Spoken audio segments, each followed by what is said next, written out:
Ana Catalina Emery, Visiones y Revelaciones Completas, cuarta parte. La vida de Jesucristo y de su Madre Santísima, época séptima.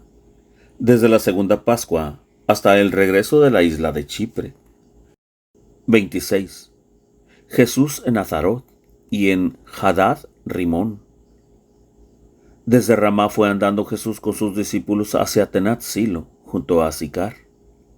Como todos los fariseos estaban en Jerusalén por cuestión de la fiesta, Jesús fue recibido muy bien en esta población. Solo quedaron aquí sin ir a la fiesta los viejos, hombres y mujeres, los enfermos y niños pequeños, y los pastores para guardar el ganado.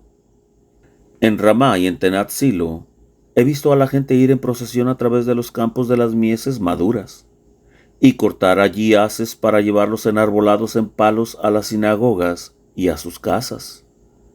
Jesús enseñaba por los campos de la ciudad de Tenat Silo, donde pernoctó, hablando de su próximo fin. Los exhortaba a todos a venir a él para encontrar consuelo, y habló de un corazón contrito, que es el sacrificio más acepto a Dios.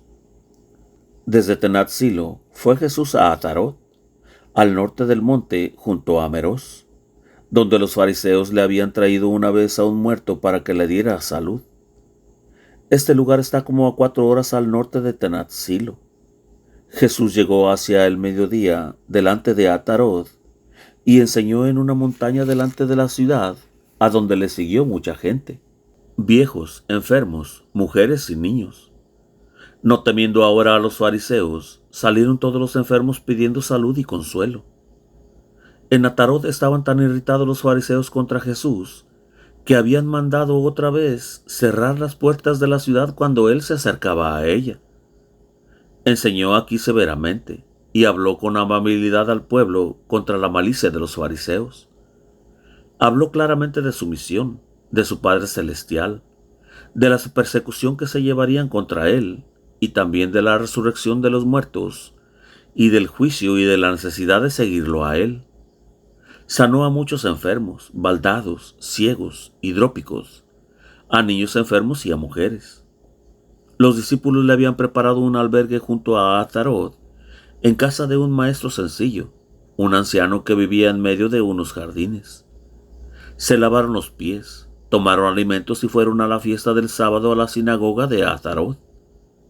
Aquí se juntó mucha gente venida de diversos lugares, y todos los sanados. Un fariseo anciano y encorvado presidió la reunión y trataba de imponerse a la gente, aunque de por sí era una figura ridícula. Se leyó acerca de las impurezas legales y de la lepra, y sobre la multiplicación del pan y del trigo por medio de Eliseo y la curación de Naamán. Tercera de Moisés, capítulo 12-14, 4 Reyes, 4:42, hasta el 5:19. Jesús habló largo tiempo, y volviendo su mirada hacia donde estaban las mujeres, llamó a una viuda muy encorvada y llevada por sus hijas, que no pensaba siquiera en pedir su salud. Estaba enferma desde hacía 18 años, y tan encorvada hacia adelante, que casi habría podido andar sobre las manos. Al traerla las hijas delante de Jesús, éste dijo: «Mujer, te veas libre de tu enfermedad», y pasó las manos en la espalda de la enferma. La mujer se irguió de repente y comenzó a alabar a Dios, diciendo: «Bendito sea el Dios de Israel». Se echó a los pies de Jesús, y todos los presentes alabaron a Dios. El viejo fariseo se irritó mucho de que semejante prodigio se hiciera en sábado, durante su presencia en Atarot. Se volvió con muestra de gran autoridad al pueblo, porque no se atrevió a encararse con Jesús, y comenzó a reprenderlo diciendo: «6 días hay para trabajar. Venid en esos días para haceros curar, pero no en día sábado». Entonces le dijo Jesús: «Hipócrita, ¿acaso no desata cada uno su asno o buey para darle de beber en sábado, llevándolo a la fuente? Y a esta hija de Abraham ¿no se le podía desatar de la ligadura que la ató Satanás hace 18 años en día sábado?». Se avergonzó el viejo encorvado, y con él toda su banda.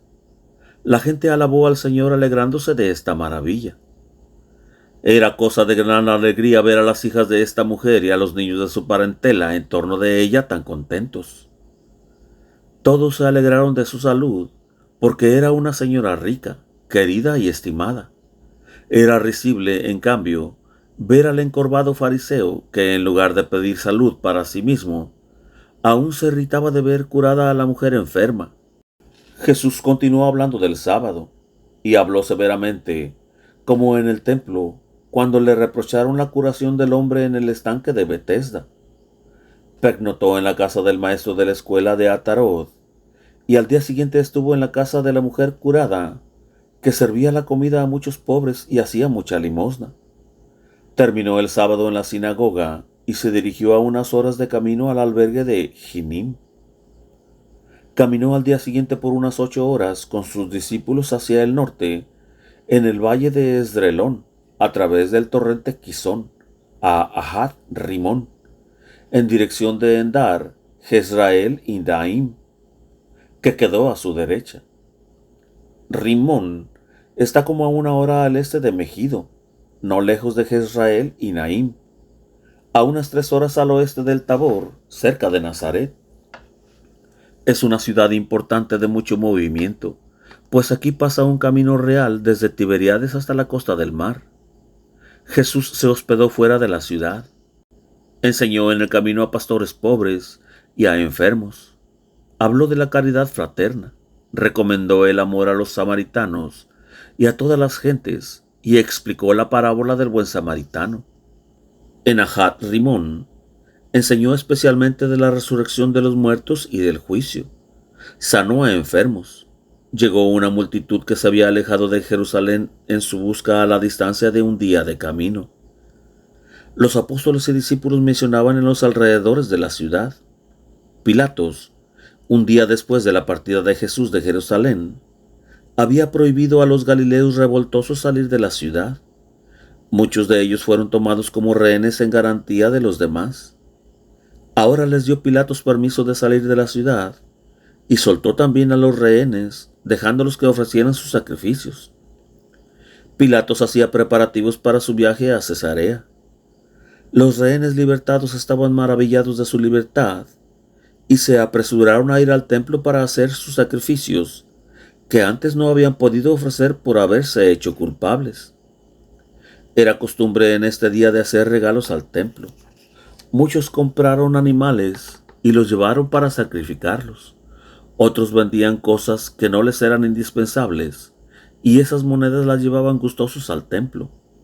Los más ricos daban a los pobres. He visto 3 diferentes buzones donde ponían sus limosnas. Allí mismo se enseñaba y se rezaba.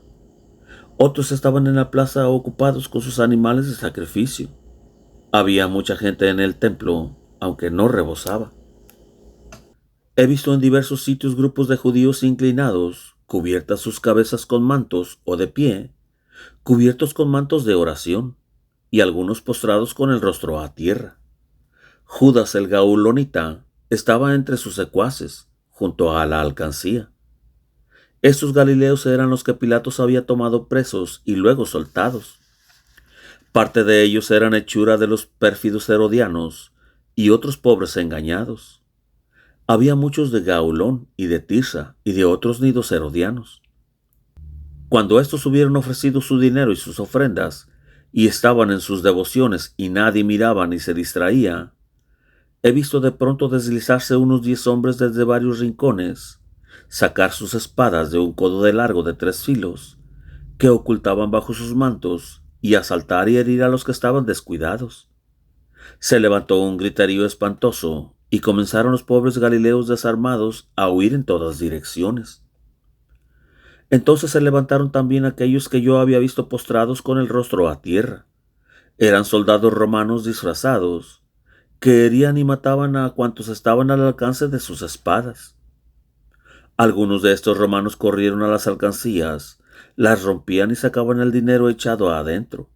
No pudieron sacar todo, pues buena parte ya estaba en lugar más seguro. Fue tan grande el tumulto que mucho dinero quedó derramado en el templo. Los soldados romanos fueron al mercado de los animales y allí mataron a muchos galileos. He visto a estos soldados romanos salir de todos los rincones y de las ventanas de las casas saltar, entrando y saliendo. Cuando por el tumulto del templo acudió mucha gente al lugar, muchos de ellos fueron muertos inocentemente, y aún gente que estaba en el atrio y en las tiendas del muro comprando comestibles. He visto a algunos galileos en un oscuro rincón, donde pensaban salvar la vida. Habían desarmado a algunos romanos y tenían sus armas. De pronto vino el mismo Judas Gaulonita hacia ellos para salvar su vida allí, pero los demás, creyendo fuera un romano, lo hirieron, y a pesar de que les gritaba que era Judas Gaulonita, acabaron de matarlo. Los trajes que usaban y con que se disfrazaron los romanos eran tales que cada uno se defendía como podía del que encontraba al paso. Esta matanza duró como 1 hora. El pueblo acudió entonces armado al templo, y los soldados romanos se refugiaron en la torre Antonia y cerraron la entrada. Pilatos había partido, y la guardia de la ciudad había cerrado todos los caminos, vista la actitud hostil de los ciudadanos, y prohibía todas las reuniones de hombres. Desde un lado alto del templo he visto en las calles estrechas cómo las mujeres y los niños lloraban lamentando la muerte de sus maridos o de sus padres. Habían caído víctimas muchos de los pobres trabajadores que vivían cerca del templo. Había desorden y espanto en el templo, y todos salieron fuera cuando se hizo un poco la luz. Los ancianos, los jefes y muchos hombres armados entraron en el templo. Todo el piso estaba lleno de cadáveres, de sangre y de monedas desparramadas. Algunos heridos graves se revolvían quejándose en el suelo. Vinieron entonces los parientes de estos asesinados, y fue un llanto y un clamor general, mezclado con temor y deseos de venganza. Los sacerdotes estaban consternados, pues el templo había sido completamente profanado, y ellos no se atrevían a acercarse a los muertos para no contaminarse. Los festejos fueron suspendidos. He visto después cómo llevaban en angarillas o envueltos en sábanas a sus muertos, y he oído el clamor de los parientes. Los que no tenían parientes fueron sacados de allí por unos esclavos de baja clase. Todo lo que quedaba en el templo, animales comestibles, debía permanecer allí porque estaba contaminado. Poco después salieron todos, menos los guardias y trabajadores. Los muertos eran muchos más que aquellos que perecieron al desplomarse las obras del acueducto. Además de los inocentes de Jerusalén, había muchos de los secuaces de Judas Gaulonita que habían protestado contra los tributos del César y contra el tributo que quería imponer Pilatos a las ofrendas del templo para las obras del acueducto.